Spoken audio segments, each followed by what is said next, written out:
Even with the healthy Tua, I would still be on the 49ers in this game. Looking at the Dolphins, as soon as they take a step forward, they usually take two steps backwards. We've seen that. Miami's lost two of their past three games. The playoffs are virtually done. And Tua's coming off that 3-interception game. The 49ers don't have a realistic path to the playoffs either. So, both these teams are playing for pride in this spot. But when you look at San Francisco, they're just a more talented football team. Their defense has allowed just 19 points in their past 2 weeks. They've been much more efficient this season as well, which isn't saying much when you do look at the records for these two teams. But I like what the 49ers have on their team still, even though the record doesn't necessarily show how talented of a roster they have. Look for Ricky Pearsall to get going in this game. Juwan Jennings continuing to make plays. Isaac Guerrero is questionable coming into this one, but we do expect to see him on the field. And this is an area where I think San Francisco can really exploit the Dolphins. Miami's a pretty average defense across the board, but we have seen them susceptible to strong run games, and Guerrero has shown the ability to run the football since coming in relief of some of the guys that have been hurt for the 49ers. So look at San Francisco. I think if they can get a pass rush going early in this game, disrupt Tua Tagovailoa's rhythm, they're going to be just fine here. So I would take the 49ers +1. Hopefully they haven't lost the locker room. The guys are still playing, obviously. We've seen some bad offensive performances from San Francisco this season, but I think they can get back on track here and find a way to win a football game. So I do think the Chiefs find a way to win the game, cover in the football game, but I'm on Patrick Mahomes under 224.5 passing yards. The Chiefs need to keep winning to be the top seed in the AFC right now, but Patrick Mahomes has the bum ankle.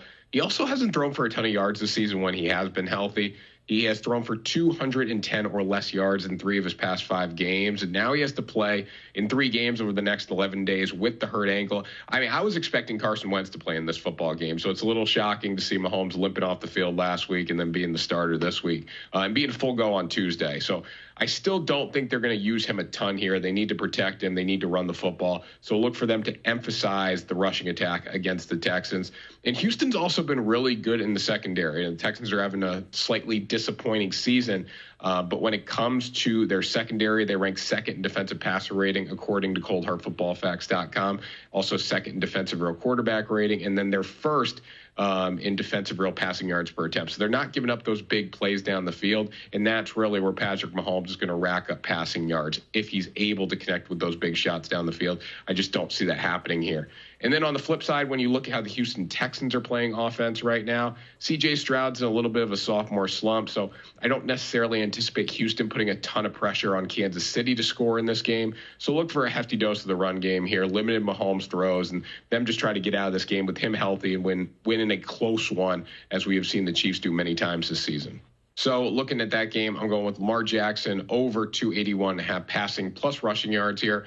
Lamar Jackson has been bad against the Steelers in his career, no surprise there. But the primary reason he's really struggled against Pittsburgh is their just relentless pass rush. Mike Tomlin does an excellent job limiting Jackson's rushing ability, getting the pass rush home, keeping his guys in their rush lanes, which takes away an element of Lamar Jackson's game. But looking at this game specifically, T.J. Watt is questionable with an ankle injury. If Watt's not on the field, the pass rush is going to be much more limited.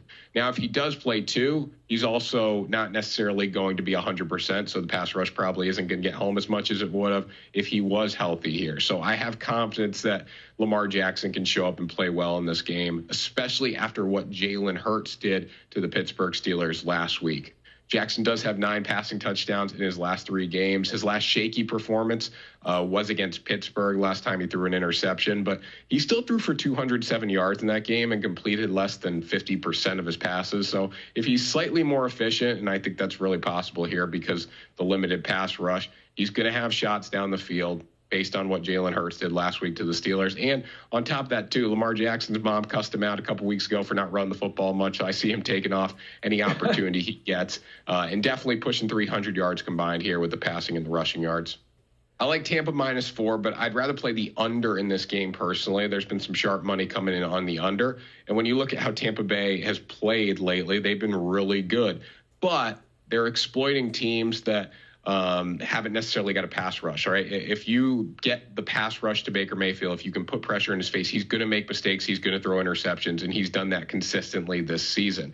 Against the Chargers, one of the best defenses in the NFL, but there was limited pass rush last week. Baker was only sacked 1 time for 5 yards of loss. When we look at what happened against the Raiders with Baker Mayfield, he was sacked 4 times and he threw 2 interceptions, and he didn't look as good. Still had a huge game throwing the football, numbers-wise, because it was just bulk, but it didn't necessarily lead to as much efficiency as he did last week against the Chargers here. So I think Dallas, while they don't have the best record in the world, they are still one of the best defenses talent-wise. They can still get a pass rush home. And if Baker Mayfield is under pressure, I don't think the Buccaneers are going to score as many points as you would think against a struggling Cowboys team. And then on the flip side, too, with Cooper Rush, not the greatest quarterback in the world, been pretty efficient. Only has 3 interceptions so far in his time on the field. But the Buccaneers defense is starting to step up a little bit. They're starting to force a lot of turnovers. We saw it against the Las Vegas Raiders. We saw it last week against Justin Herbert and the Chargers. They're making teams work now.